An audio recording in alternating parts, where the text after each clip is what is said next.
There is a language that is not taught in schools. It exists in no dictionary. It cannot be translated using any application. It is the only language that never lies. The body does not know how to deceive. Words can say anything. The face can paint a false smile, but the body? The body testifies to the truth, even when the mind wishes it were different. That woman sitting across from you, speaking calmly and laughing at the right moments, her body is telling another story, a story she herself may not know she is telling. The question is not, is she attracted to me? The deeper question is, have you noticed that her body has already confessed something her words have not yet spoken? Most men are so busy listening to what is said that they fail to see what is shown. They focus on words as if they were absolute truth, forgetting that words are the most manipulative tools of communication. Anything can be said, but involuntary reactions? Those are rare. Those are precious because they come from a place deeper than consciousness. They come from instinct, from biological remnants that predate language by thousands of years. Before we delve into the 7 signals, you must understand something fundamental. What you are looking for is not definitive proof, not an official confession. You are looking for patterns, for repetition, for a complete language composed of unspoken words. A single signal may be coincidence, but when signals begin to accumulate, when they become a recurring pattern, then the truth becomes undeniable. Marcus Aurelius wrote something that will stay with you throughout this video. He said, "Look within. Within you is the fountain of good, ever flowing if you keep digging." What we are doing today is not analyzing her. What we are doing is sharpening your ability to see. Because the man who sees what others do not see possesses an advantage that cannot be replicated. Not an advantage for manipulation, but an advantage for understanding. And understanding is the foundation of all genuine connection. Let us begin where everything begins, at the window that never lies. The first signal, eyes that remain after words have left. There are 2 kinds of glances. The glance that passes through like wind, leaving no trace, and the glance that lingers. The one that stays an extra second, the one that returns again and again. The difference between them is the difference between politeness and attraction. When she looks at you, pay attention to her pupils. This is not science fiction, this is biology. Pupils dilate when we see something we truly want. That cannot be controlled. It is an involuntary reaction. Then there is the downward glance, when she looks at your lips for a moment before returning to your eyes. This is not a random movement. It is an unconscious glimpse into where her thoughts are heading. The eyes also tell you when she feels safe. A rigid stare means defense. A soft gaze, slightly relaxed, means her walls are beginning to come down. Epictetus said, "It is not what happens that disturbs us, but how we interpret what happens." When you see her eyes linger, do not interpret it as casual curiosity. Interpret it for what it is, a signal, part of a larger language, part of a pattern that is beginning to form. The second signal, touch that needs no reason. Touch is the most primitive language, and therefore the most honest.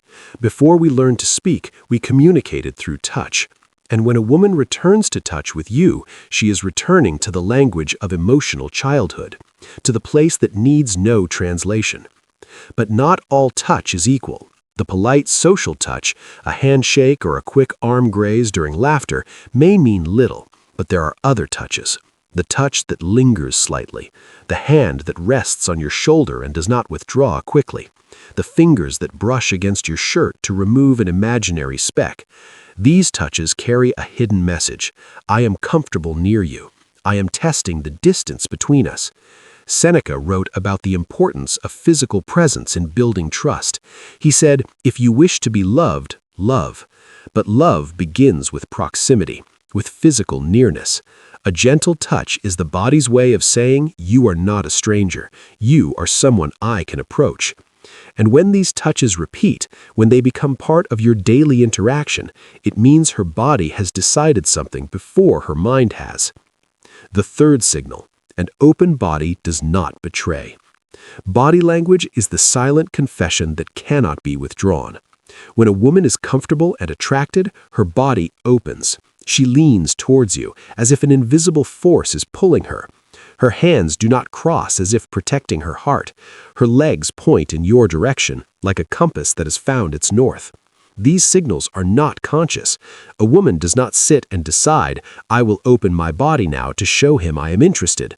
They happen automatically when she feels safe and engaged. The opposite is also true. A closed body, crossed arms, leaning back, are all unconscious ways of creating distance.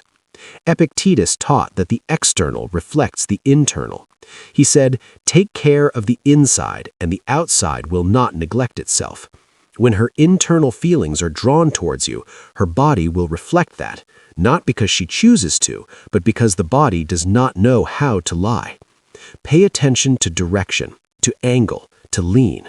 These small details are the letters that form the larger language of attraction. But pause here for a moment. These signals alone mean nothing if you are not truly present. Because the man who is busy analyzing every movement, the man who watches like a psychiatrist rather than a potential partner, that man kills attraction before it is born. What is required of you is not anxious analysis, but calm awareness, to see without judging, to notice without pressuring. Ordinary men see a woman. Men who understand see a complete language. They see a history of signals and unfinished messages. They see stories waiting to be read. The difference between them is not intelligence, but attention, in the ability to see what is directly in front of you, but most men are too busy hearing themselves to notice. Now that you have begun to see, the harder phase begins. It is to remain steady in your center, because seeing signals without self-control can lead to recklessness, to assuming you have understood everything. But the Stoic sage knows that true understanding comes with patience, with waiting, with confirming that what you see is not a fleeting spark, but a genuine pattern. Let us go deeper now, because the eyes and the body, as revealing as they are, only form the first layer. Beneath that layer, there is a current, a vibration, something that cannot be seen but can be felt. The men who stop at the physical signals are still reading the cover of the book. The men who understand go further. They listen to what is not said. They feel what is not shown. And this brings us to the signals that live in sound and space. The fourth signal, the voice that changes its weather. Listen not to her words, but to the weather of her voice. Does it soften when she speaks to you? Does it carry a warmth that was not there a moment ago when she spoke to someone else? The voice is an instrument, and without realizing it, she tunes it differently for those she desires. There is a musical quality that enters the voice when attraction is present, a slight lift in pitch, a slower rhythm, pauses that were not there before. She may hold her words longer, stretch syllables, as if she does not want the sound to end. This is not manipulation. This is biology, the body preparing the ground for connection. You may also notice playful teasing. When she creates small jokes that only the two of you understand, she is building a private world, a world with its own language, its own references, its own history. Every inside joke is a brick in a wall that separates you from everyone else. She is not just speaking to you, she is building a home for your connection. Seneca spoke of the bond created through shared experience. He said, "Wherever there is a human being, there is an opportunity for kindness. But beyond kindness, there is opportunity for intimacy. And intimacy grows in the small spaces between words, in the laughter that comes easily, in the conversations that stretch past their natural end for no reason other than neither wants to be the first to leave." The fifth signal, compliments that reach beneath the surface. There are compliments that skim the surface. "You look nice. That shirt suits you." These are polite. They are social currency. They mean little. But then there are compliments that dive deeper. When she notices something about your character, when she mentions your patience, your way of handling difficulty, the calmness in your voice during stress. These are not casual observations. These are excavations. When a woman praises your essence, she is revealing that she has been watching, not with casual interest, but with attention. She has seen something in you that others have missed, and she feels moved to name it. This is vulnerability disguised as admiration. She is telling you, without telling you, that you occupy space in her mind, beyond the surface. Epictetus said, "We have 2 ears and 1 mouth, so that we may listen more and talk less." She has been listening, she has been watching, and now she is telling you what she found. Do not let this pass unnoticed, but also do not cling to it. Receive it with calm gratitude, as you would receive any truth about yourself, and then continue, because the man who chases compliments destroys their value. The man who accepts them and remains unmoved increases it. The 6th signal, the search for privacy. Attraction seeks shelter. It wants space away from the crowd, not because there is shame in it, but because connection requires focus. In a room full of people, attention is divided, but in a quiet corner, in a private message after the group chat has gone silent, in a suggestion to step outside for air, there is intention. When she creates private moments, she is voting with her feet. She is saying without saying that she wants to see who you are when no one else is watching. This is not about secrecy, it is about intimacy. It is about creating a container where something real can grow without interruption.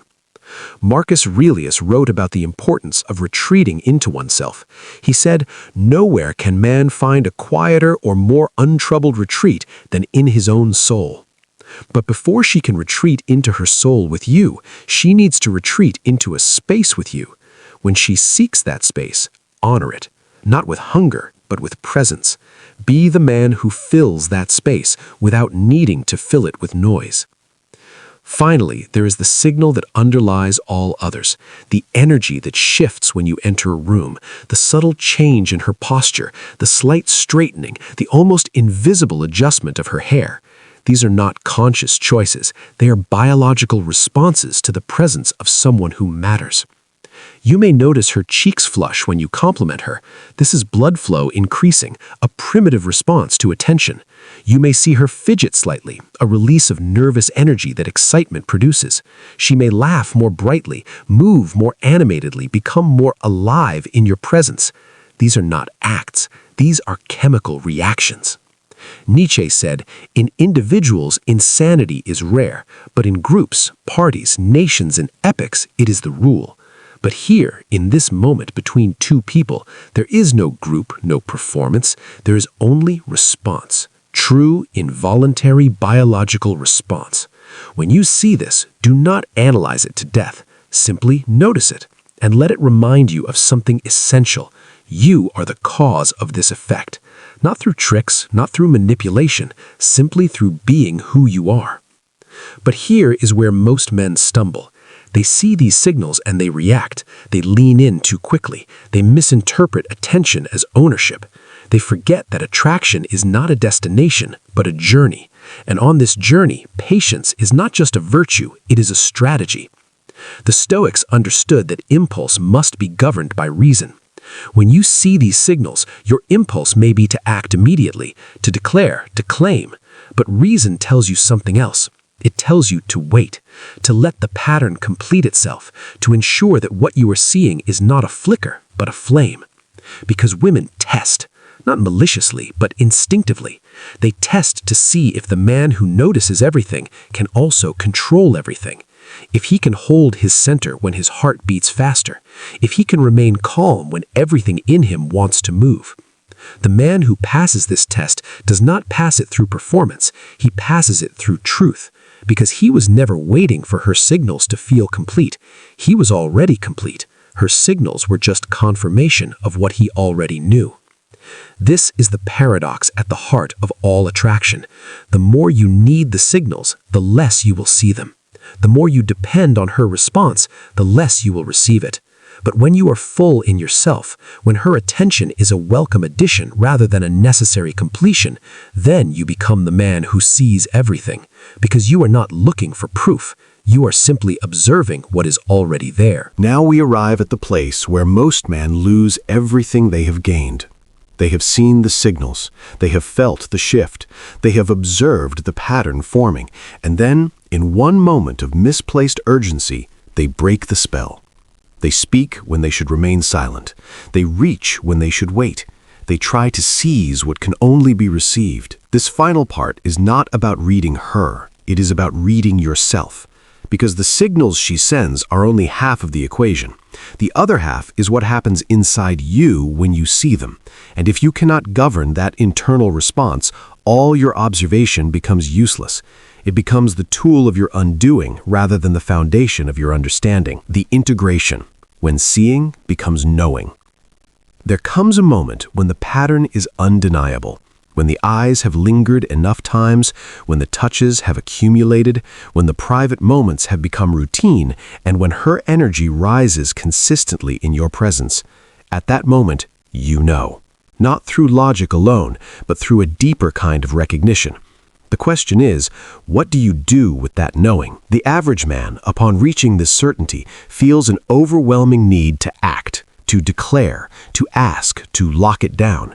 He mistakes his knowing for a deadline. He feels that if he does not move now, the moment will pass. This urgency, this desperation disguised as initiative, is exactly what destroys the very thing he hopes to secure. Seneca warned us about this. He said, "It is not that we have a short time to live, but that we waste a lot of it." The same applies here. It is not that the moment is short, but that we ruin it by rushing. The woman who has been sending these signals does not need you to declare anything. She needs you to remain, to stay exactly as you have been, because the man who drew her in was not the man who chased. It was the man who was present, the man who saw her without needing her, the man who remained whole in her presence. When you rush to claim her, you abandon that wholeness. You become someone new, someone who needs an answer, someone who is waiting for a verdict. And that person is not the one she was signaling to. That person is a stranger wearing your face. The philosophy of patience as power. Epictetus taught that some things are within our control and some are not. Her response, her readiness, her timing, these are not within your control. Your response, your patience, your steady presence, these are. The man who confuses these two categories will always suffer. He will always feel that something is slipping through his fingers, but the man who masters this distinction becomes untouchable. Marcus Aurelius wrote, "You have power over your mind, not outside events. Realize this, and you will find strength." The outside event here is her attraction. It is real, it is present, but it is not yours to control. It is only yours to witness. And in that witnessing, without grasping, you create the space for it to grow on its own. Think of it like this. A flower does not bloom because you pull at its petals. It blooms because the conditions are right and because you leave it alone. Your presence created the conditions. Your patience allows the blooming. Your urgency would destroy it. The art of not ruining what is forming. There is a specific discipline required at this stage. It is the discipline of non-action that is not inaction. It is the art of doing nothing while being fully present.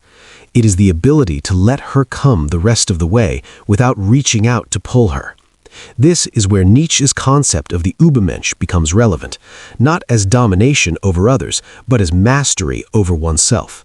The man who has overcome his own impulses, who has transcended the need to grasp and claim, becomes something rare. He becomes a force that others want to be near, not because he takes, but because he offers space. Space to exist, space to feel, space to choose. When you offer this space, something remarkable happens. She does not drift away, she moves closer, because she feels, perhaps for the first time, that she is with a man who does not need to possess her to value her, and that safety is more attractive than any pursuit could ever be. The final signal, her pursuit. If you have done this correctly, if you have remained steady through the signals, if you have not broken the tension with premature action, you will begin to notice a final shift. She will begin to pursue you. Not obviously, not aggressively, but unmistakably. She will create reasons to be near you. She will initiate contact. She will find excuses to extend your time together. This is the moment most men have been waiting for, and it is also the moment of greatest danger, because now the temptation is to relax, to feel that you have won, to lean back and let her do all the work. But this is also a form of abandonment. The man who remains steady does not swing between pursuit and retreat. He simply stays, present, whole, unmoved by whether she moves towards him or away. Seneca said, "A gem cannot be polished without friction, nor a man perfected without trials." This entire process has been your friction, your trial.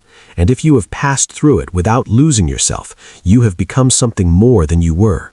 You have become a man who can be present with desire without being consumed by it. The beginning, not the end. What we have walked through today is not a formula. It is not a set of tricks to make someone want you.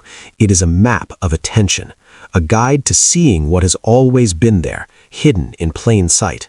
The signals were never the secret. The secret was your ability to see them without being controlled by them. Marcus Aurelius said, "The happiness of your life depends upon the quality of your thoughts." The quality of your thoughts about her, about yourself, about what is forming between you. If your thoughts are anxious, the connection will be anxious. If your thoughts are patient, the connection will breathe.